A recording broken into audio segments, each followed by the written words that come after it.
All right, hi Internet. I'm here with Manda, and Well, howdy there, Internet. We're gonna learn about the outer space. yes, with Kerbal Space Program, Mexico's way to save America's space program. So for this, I've been playing this for a while. I decided, I have a shit ton of mods installed in this. I'll probably talk about them. I decided to play the career mode because that's a fun one for me. And my mission, if you couldn't tell from the title of that, is I'm gonna try and colonize the entire solar system. So I'm picking a flag here for missions. And we get into this. That What? and I'm gonna help. I'm not. I'm actually not. I know nothing about Kerbal Space Program aside from what Matt tells me. I know nothing about space. I know nothing about just general things. And I hire a whole shit ton of astronauts. Oh, okay. Do you have enough food for them all? Yes.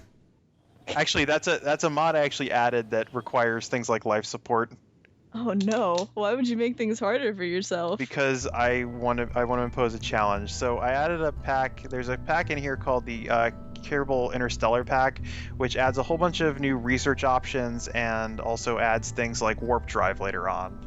But we'll see that much later on. So right now I have very few parts. Okay. Because this is the career mode. You start with very few things and you unlock them through research. And you do research by launching rockets and doing science. So Neat. In this part, I don't even have decouplers, which are the most basic thing you need in Kerbal Space Program. Because like when you launch a rocket, you don't launch a single huge rocket. You send off the dead husks of the remaining part of the rocket as it runs out of fuel and stuff. That sounds morbid. Yeah. And also I decided to call this rocket Roman Candle because it's a solid booster. And we're going to light this candle end the day. We're gonna light up the night!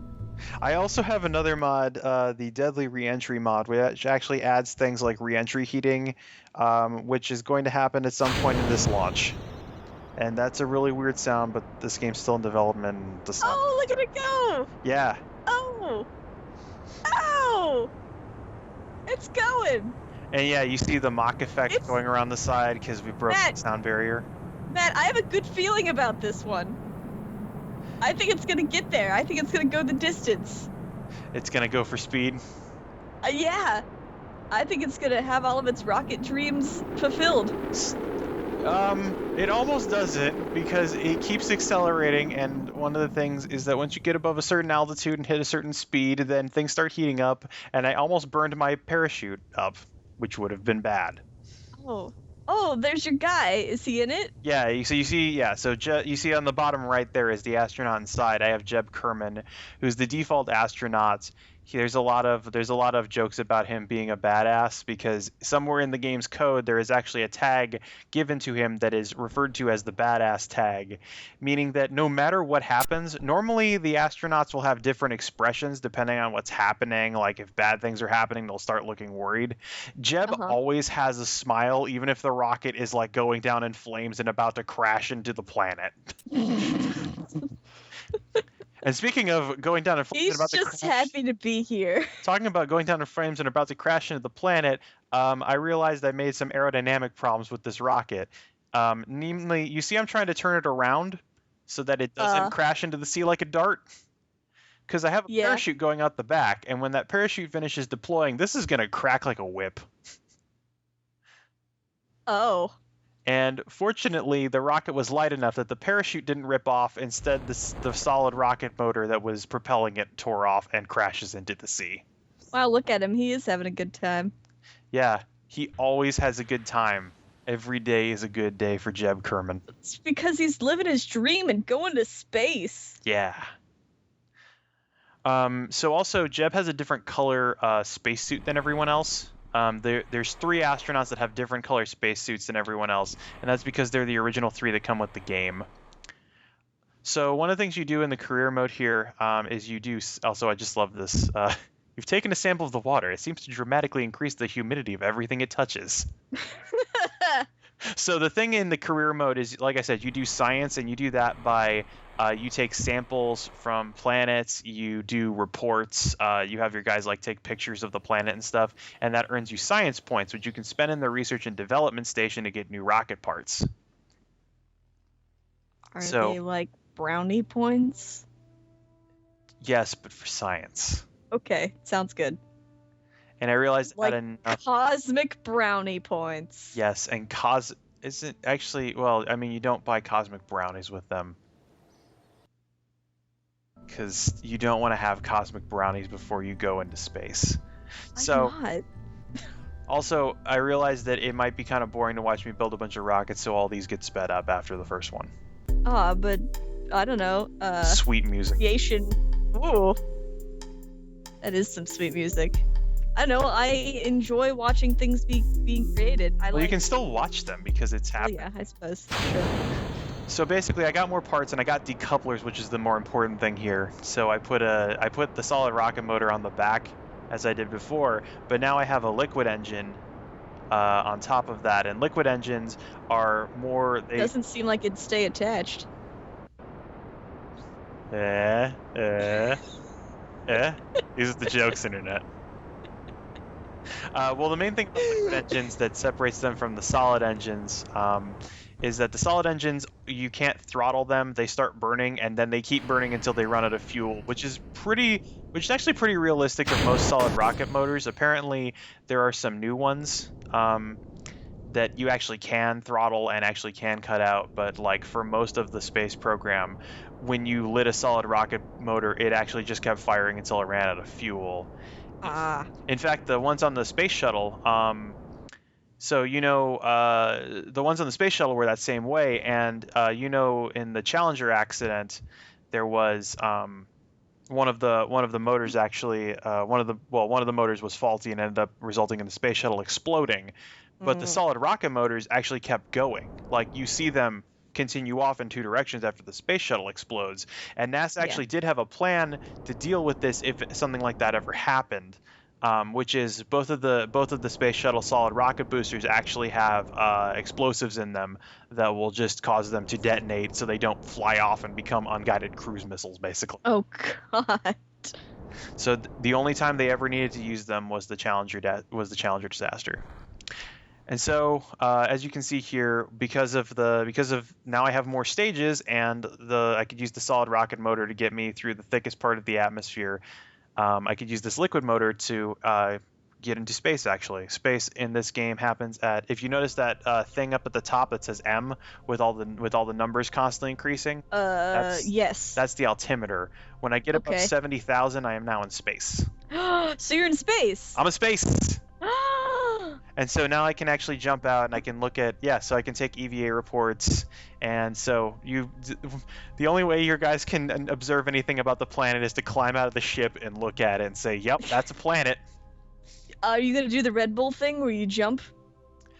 I think there's a mod that I could do that. The problem is I'd have to design a thing to let a guy return without just burning up. But yeah, I probably could build there's a mod that actually adds things like balloons. Like, how was the guy blimps. that jumped from space? He jumped from, I want to say like 17 kilometers. I'm gonna check it out. Yeah, check it out. This will be my contribution. Oh, and also you can check out the very pretty re-entry effects as the ship comes back into the atmosphere here. This is a pretty nice looking game. Yeah, I added some beautification things. Normally there's not clouds or city lights. Oh. Normally the planet is just perfect and clear at all times because it never rains on Kerbal, I guess. That's why they were so amazed to see water. So yeah, the clouds and the city lights, that's the KSP, that's the enhancement. It's one of the enhancement mods. I'll post all these in the doobly-doo. The doobly-doo? Yeah. And you can go and download them if you're a player of KSP and want to add some of these to your own game. What if you've never played KSP, but after watching our thing, you were like, gotta give me a piece of that. So there is, if you're unsure about whether you like the game, there is a free demo available on the Kerbal Space Program website, I believe, and the game is also available both from the Kerbal Space Program website and is also on Steam. Let's see, it's the version I'm playing here is actually an older version than the one that's currently out. By nature of I played this like a month ago, and now we're commenting on it. So the new one has. Well, God, just imagine when these go up. Yeah, I don't actually know. I don't know when they're gonna go up. The game doesn't get a lot of updates that often due to the nature of asymptotic development. It becomes harder and harder to develop things, and so they get kind of spread out. Felix Baumgartner jumped 24 miles. How many? Okay, I think that's 17 kilometers. Or no, that would be more kilometers. 39 kilometers. Okay, yeah, I don't know how to math. Me neither. I mean, I do know how to math. I'm an engineer, but I forgot how kilometers worked for a second. That's fine. We don't use them in our day-to-day life. Yeah. Okay. And do you use them in engineering? So yeah, I was way off. So on Earth, the air space limit is actually 100 kilometers. Mm-hmm. So he wasn't even really halfway to space, but I think he was at the highest height that that a weather balloon can go before it pops, which is good if you want to be in a capsule and jump out of it. Yeah. And for a long time I thought that, so also in the science archives you can look through all of your mission reports and read all the science again if you feel like it.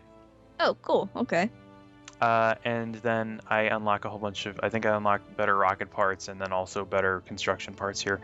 But you know why the Earth's space limit is 100 kilometers?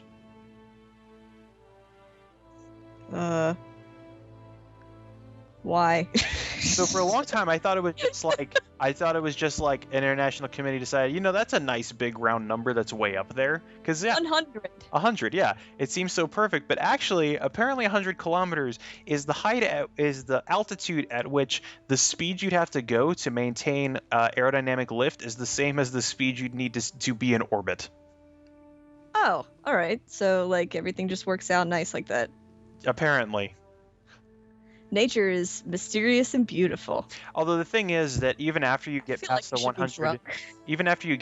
100 kilometer limit, you're still subject to aerodynamic drag, but to a very smaller and smaller degrees. Like the International Space Station, which is at like 400 plus kilometers, is still subject to aerodynamic drag.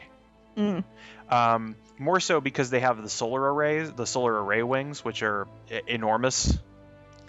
And in fact, after the space shuttle program was canceled and wasn't able to send them as much propellant as they needed to do reboosts, because it decreases in height every year because it's subject to constant aerodynamic drag at a very small amount. I think it drops like 2 kilometers a year or something. They actually created some high efficiency modes for it. Ooh, there's that sweet music again. Yeah, So what are you gonna add to this rocket to make it better? Let's see. So I unlocked a whole bunch of new parts that are higher efficiency, and also I get smaller engines. I also get solid rocket boosters, bigger ones. I think for this one I actually so the thing is I only have decouplers that go down right now, but I do have girders I can use to build out. And also I now have science equipment, which is a significant improvement from leaning out the window and saying, "Yep, that's a planet." Sure is. So I make a 3-stage rocket here, and I do so. I make the first stage a little more powerful by I add another stacked decoupler here, which is the kind that goes down, obviously, and I put some girders on the side, and then I just put more engines on. That's looking nice. Which is a little ghetto, but and then I put these. So the first scientific instrument you get, and also this rocket is not aerodynamic, but whatever. The first instrument you get is called the mystery goo container, and the science you do is to take the mystery goo container and look at it and see what the goo does. And all of the observations are, oh, the goo turned into a solid. Oh, the goo looks sad. How does the goo work against cosmic rays? Oh yeah, and now I'm actually using KW Rocketry is one of the other mods I have installed, which adds a whole bunch of different rockets they're fairly balanced against it. They also have, you can hear they have their own engine noises, they have their own particle effects. It adds a lot more variety to stuff. Also, one of the things added to KW Rocketry is fairings, which I don't use in this because I haven't unlocked them yet, but I do use them at a later point because I finally learned how to use them because they're a little weird. But you know, when you see like a rocket get launched, it has like a big round kind of pointy thing at the end that's much bigger than the rest of the rocket usually.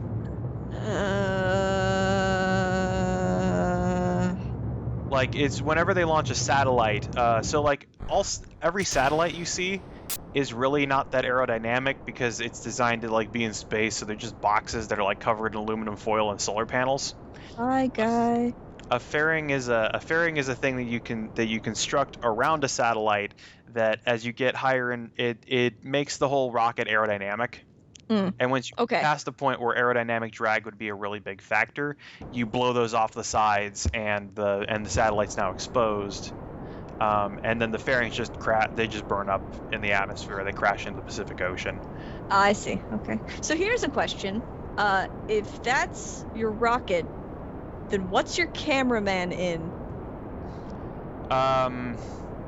It's magic. Okay. It's a wizard. All right. He's a space wizard. It's a space wizard. All right, good to know. Is there a first-person perspective? There is, and I use it sometimes. It's not very good in this because the window on this particular module is like the size of I don't know, like a small picture. So the first capsule, if you look at actual real world space capsules, the first capsule you get is closer to the Mercury capsule, which I don't know. I'll put a picture somewhere in here of that capsule. And basically, like the way that that's set up is that there's a tiny door on the top, and the astronaut actually sits. Let me think. The astronaut actually sits with his back against the bottom of it, and his feet facing up, so that way the G-forces don't, take the blood out of his brain. And so the whole thing about that is like there is a tiny, tiny window on the viewport because they didn't know like what kind of structural forces glass could take and that kind of stuff. Now, is this game set up in proportions similar to the ones in our own universe, or is it just like, hey, it's a game from a fictional world? So the laws of gravity, as they are in our world, apply, but all of the planets and distances are about 1/10 of what they would be, which means that all of these planets are incredibly they're made of hyper dense material. Yeah, and they're super close together. Because I don't remember what the radius of Kerbal is, but I mean its atmosphere stops at 70 kilometers, so it's obviously at least 30% smaller, but it still has a gravitational force of 9.81 meters per second squared, which is, they wanted to make it like Earth. Oh no. Can you like go too far away from your rocket? You can, and have a Major Tom situation. Yeah, you can. Yeah, you can gravity the shit up. So one of the things here, and I make my rockets look a lot better later on, is I can grab the data off of these goo canisters by flying out and climbing to it and retrieving the data and then putting it in the capsule, which I do later on because that way I can make a less weird looking rocket. Mm-hmm. Your rocket looks fine. Well, and also the other thing is all of these add a lot of weight. And eventually I have to either start adding more parachutes, because if you have too much weight and your parachute deploys, it just rips off. Yeah, they're as big as old Jeb there. Yeah, they're as big as Jeb. Like, that's one of the things, like, doing EVAs reminds you how huge everything is. And then also I grabbed some more Earth. I grabbed some more Kerbal science here because I have reports from over the oceans, but I'm about to pass over land because I just flew even farther this time than I did last time. Also, one thing I do like is if you get out of the ship while it's flying in the atmosphere, or while it's returning to the atmosphere, and do an EVA report, a thing comes up that says, "You think you should probably be getting back in the cabin now." just a tip.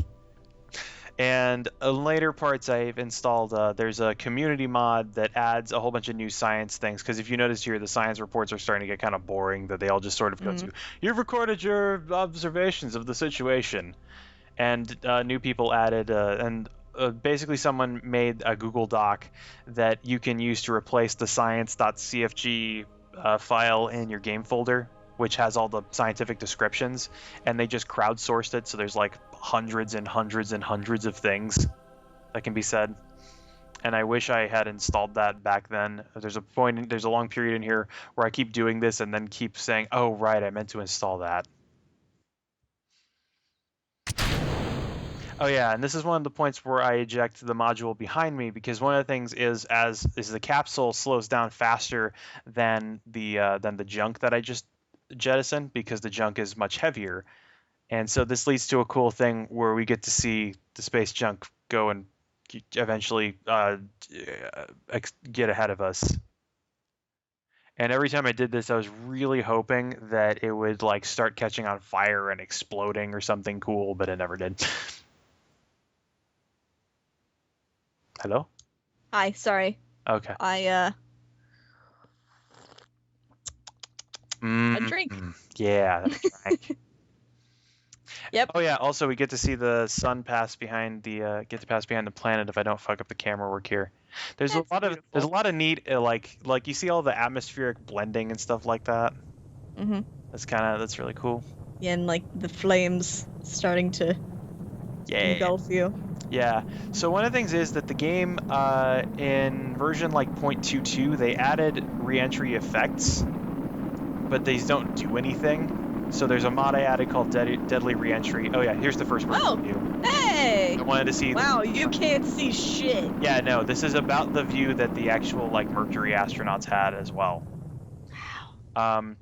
Also, the Mercury capsules are very similar to the Gemini capsules as well. They're kind of the same shape and the same purpose. The Gemini capsules had some stuff for docking, because the whole thing about Gemini was preparing for the lunar mission, so we had to learn about orbital rendezvous and how to dock spacecraft together.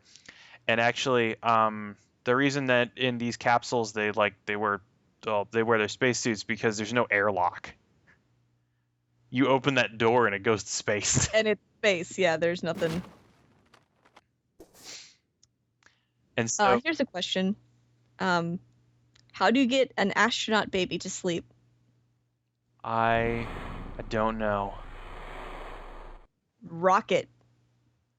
That's the best laugh.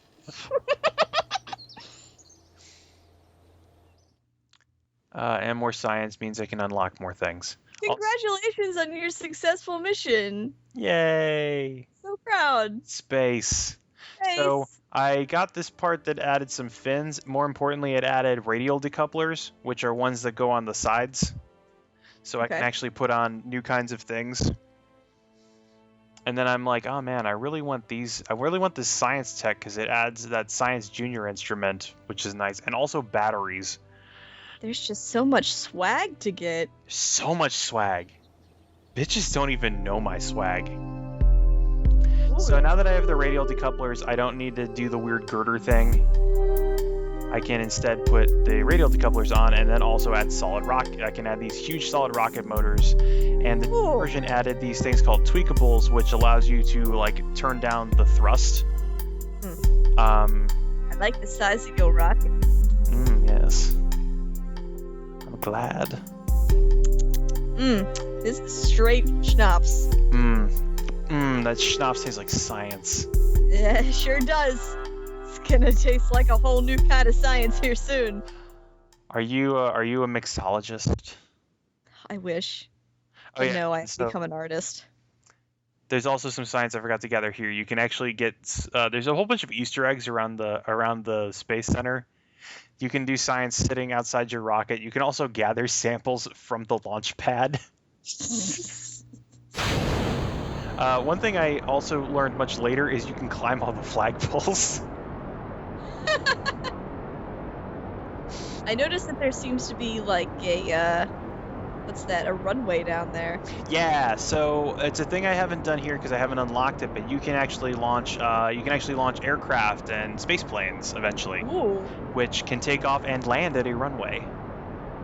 And landing at a runway is a very complicated endeavor because you have to be able to account for how aerodynamic drag will slow your aircraft down, or you have to bring a whole bunch of fuel back with you so that you can then make a powered flight back to the runway. You hear that, internet? Thank your local pilot, because he's doing a tough job. Well, I mean, it's much easier for aircraft because those are constantly powered. Unless you're flying a glider, then damn. Okay, and I think here. So I staged that off, and then I'm about to start this engine. And whoops. What? I fucked up the staging. Oh. I accidentally decoupled. So I fixed my staging so that the engine doesn't decouple as soon as it's fired. Yeah. And then we're able to take this baby around the world. And you see I also have an aerodynamics mod installed, so you can see the solid rocket boosters doing this crazy dance as they fall back because they have one fin and a nose cone. So where's all that space junk go when it jumps ship? Like it crashes into the sea. I mean, has there ever been an incident where it didn't? Because you're still pretty much like right above your. Yeah, the thing is that the launch pad is right next to the ocean, and you have to realize that the planet is rotating beneath us at like 170 something meters per second.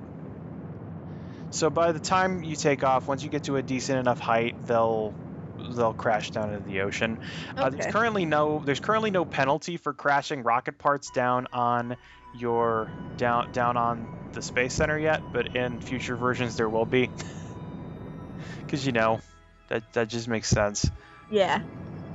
Also, I am doing this orbit burn all wrong, and I realize that now, and it kind of bugs me. Because one of the things is you should be closer to your apoapsis. You're gonna have to explain to me what that means. Okay, so there's two terms. On Earth, we refer to the apogee and the perigee, which is the apogee in an orbit is the point in the orbit where you're the farthest from the Earth, and the perigee is the point where you're the closest to the Earth in the orbit. But that's not the actual term. The generic term is apoapsis and periapsis because apogee and perigee is specific to Earth because geo. You actually have a lot of different terms, like when you talk about orbiting the sun, you have the aphelion and the perihelion. When you talk about orbiting Jupiter, you have the apogee and the perigee. And to be sure why this is done, the assumption is because scientists like to have things named after them. Because if you have something in orbit around an asteroid, which say is named after you, then that asteroid has an apo your name and a peri your name. So it's like being an alcoholic is being addicted to alcohol, but being a chocoholic is non-existence because there's no such thing as chocohol. Exactly. Yeah. And so in this one, I try to actually build an orbit out all the way around the planet. And this is where I run into a problem with one of my other mods, with the life support mod, because the life support mod requires that if you notice my resources there that are powered out, the top one is electric charge. And you notice it keeps going down and going up. It goes up every time I fire the rocket motor because that provides a little bit of power to the spaceship. However, in space, however, curve, it's very round. Beautiful. The goo feels right at home, just really high above Kerbal. So one of the things about this mod is that it makes your power drain really fast because it has to be running like a whole bunch of fans and keep pumping air in and stuff like that. And so your electric charge runs down really, really fast. And so I almost set up an orbit here, and then I realized in the time it's going to take me to orbit the planet, I'm probably going to run out of power to run my spaceship and die. And so I decide against that thing. Oh, Now, the as stars. far as space junk crashing down on people, Yeah. I don't know if I don't know about any incidents from launch, because generally launches are pretty okay. Like, they're able to get out over the ocean. I know there was a Russian Proton M launch that failed. And the Russian Proton M is what the Russians use to launch their satellites. It's a heavy launch vehicle. It's powered by it uses a fuel mixture that is referred to as a hypergolic fuel, basically a hypergolic fuel in the simplest terms is two chemicals that when combined just explode. Which is great for a rocket that you want to take to space, because in space there's, for all the other kinds of fuel types, you need liquid oxygen. So the space shuttle used liquid hydrogen and liquid oxygen, which is a really clean fuel because when you burn it, it just turns into water. Yes. The problem is that it only really works for a first stage, because hydrogen is not very dense, because it's the lightest atom there is. It's just a proton. Yes. So it's not very dense, which means you have to have a really huge tank to have a lot of hydrogen, which, if you look at the space shuttle, it has a tank that is bigger than it to get into orbit. And the second thing about it is it doesn't work really well in space, because you need to have, both fuels need to be cryogenic, which is they need to be really, really cold, because you need to have hydrogen that is in liquid form. And you also have to have liquid oxygen, because you can't do combustion without oxygen. Now, the third thing is, if you want to do an ignition, if you want to do a combustion, you have to have some source of ignition, something to start a fire. So hypergolic fuels fix these problems entirely by just, you put two chemicals together and they explode, and that creates your thrust, which is great for a rocket. Especially in space, because you don't need an ignition source. Your fuel pumps are really easy, and you don't have to use super cooled things, and hypergolic fuels are generally pretty dense.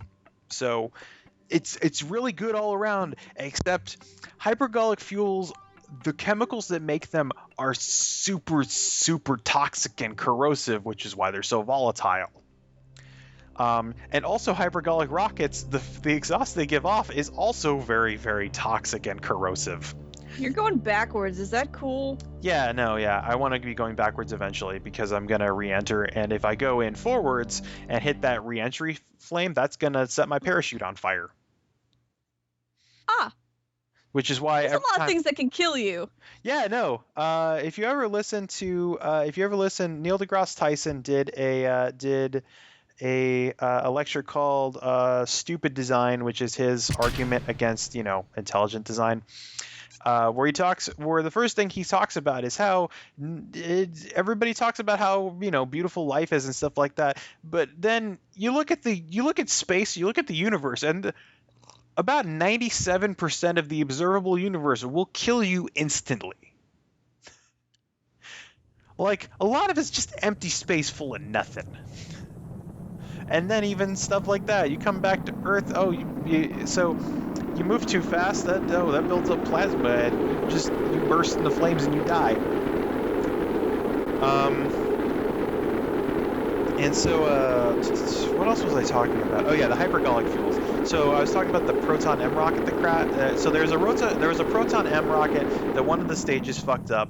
The rocket didn't get into orbit like it did, and there's a video of this online. It crashes down and just explodes and splatters this terribly, horribly toxic hypergolic fuel all over the landscape. Now, one of the things that is great about Roscosmos, which isn't so great so they don't have anybody around to watch their launches. And also, they don't really, and because of that, and also because Baikonur, which is where the Cosmodrome is, it's in Kazakhstan. Mm-hmm. It's actually So the Russian people don't get together and watch a launch like we do in America. They've recently started doing it because they've been sending American astronauts into space with the Soyuz. And so they do let families watch it, but they sit in a room and they watch it on cameras. Okay. They're not out there on the field. Yeah, they're not. Yeah, they're not out there because there's no place for them to be, and it's kind of not a great place to be at. Hmm. And like the whole area around it is just badlands. Like nothing grows there or anything like that. It's this empty place with like a launch pad and like a train that takes things out. Oh yeah, so for this I got batteries, and this got the derpy. Good old Duracells. Well, they're called. If you look at the brand name, it's actually called Batman. I have a silly story about that. Oh, do you?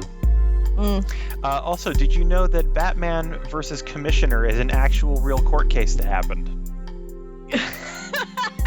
Between a person named Peter Batman and a commissioner of a certain state. That's amazing. I'm sure when that man was granted his life and that name, he's like, I gotta piss off a commissioner somewhere to make this happen. My cute story is when I was a kid, I didn't know how to spell batteries, so I would just spell bat tires, because that made the most sense. Nice. Oh yeah, also, so my launch profile in this is different, because I was going to do an orbital thing, and then I realized I'd gathered kind of all the orbital science I could, so I decided, fuck it, let's go to the North Pole. Yeah, I noticed that you are significantly not putting a lot of junk into space. When are we just gonna start shooting junk up into space and leaving it there? It'll be later. For the most part, I'm actually pretty good about keeping it clean because I don't want to cause any Kessler syndrome. But once I start sending rockets to the moon, yeah, you start seeing a lot of stages left behind. Also, once I get the ability to create robotic spacecraft, I start putting a whole bunch of satellites up there. And landers and stuff like that. But not Ann Landers. I don't send her into space. Here's a question, though. What should an astronaut do when he gets dirty? I don't know. Take a meteor shower. We have fun. So, in regards with there being a ton of junky space junk around our planet, yeah, there is. What'd you think? Have you been watching the news at all about that fucking airplane? The Malaysia airplane? Yeah. What do you think about all the people who are just like, why aren't the satellites who are above the area taking good pictures of the area? And I'm like, man, those satellites probably ain't even good. Like, they probably sent them up there just to send them up there. Like, it's not like they've got a super high-def Google Earth camera on all of them. Most of them are probably junk by now. There's a lot of them that are still running. I don't remember how many. There's like 12. I actually looked this up recently, which is weird that you brought it up. There's actually a list of all satellites in orbit. It actually includes spy satellites too, which surprised me. I mean, it doesn't have to tell you where they are. Mean, it actually does. All right. And stuff. And it even says like U.S. military satellite purpose recon. And at this point, there are 1,200 functioning satellites in orbit. There's also a whole bunch of dead satellites. Now, I know 66 of them are powering the satellite phone network, which is called Iridium, which is so named because the iridium atom has 66 electrons around it. But yeah, so I think there's like 20 satellites looking for the Malaysia plane. Now, here's the thing, like, we have a lot of them that are used for like Earth observation, and a lot of them have like cameras and stuff like that, and some of them are even capable of like scoping the ocean floor. The thing you have to realize is that plane is really tiny and the ocean is fucking huge. Yeah. Like, that plane is a thing that you can fit into like a single camera shot from like, not that far away. And the ocean is a thing that you can't really see on Google Maps. So yeah, we have a dozen satellites on it and like a shit ton of helicopters and planes. The thing is, like, the ocean is huge, the ocean is really deep, and when that plane hit the ocean, it probably ripped apart. because it's a passenger aircraft, it's not a seaplane, and it was probably going way too fast, so it hit the ocean and then just tore into a shit ton of little pieces that then sunk. I'm guessing it's gonna be decades before we find that thing, Yeah. if we find it at all. CNN will report on it for decades. There's also, oh yeah, also there's some interesting little artifacts here. You notice the North Pole is where all the clouds connect, which leads to some real interesting effects underneath it. I see that. Yeah, it's a glitch in how it works. But no, I'd like to assume that that's actually how the world works. Well, no, it's the northern polar vortex. Yes. And one thing, we've heard the phrase polar vortex used a lot this winter. Oh yeah. Polar vortex jet stream kind of kicked the conditions from it down, and that's why we got all that Arctic air, and that's why it got really fucking cold.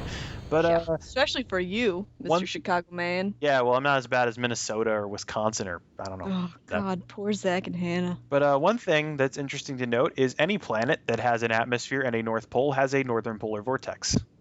Oh. There's actually photos you can actually see from the Cassini mission, the Saturn polar vortex, which for some reason is in the shape of a hexagon.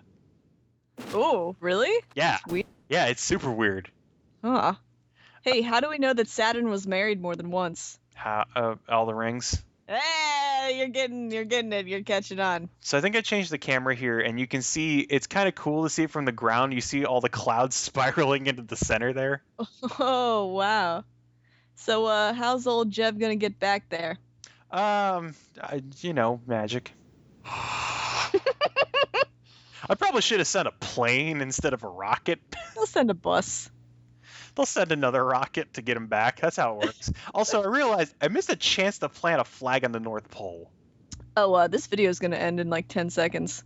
Yeah, it's fine. We can keep talking afterwards. All right. I mean, like, we're gonna have to go on to the next one. Yeah. We'll there'll be more science to discuss and stuff like that. Yeah. So until next time, good night, Internet. Night, Internet.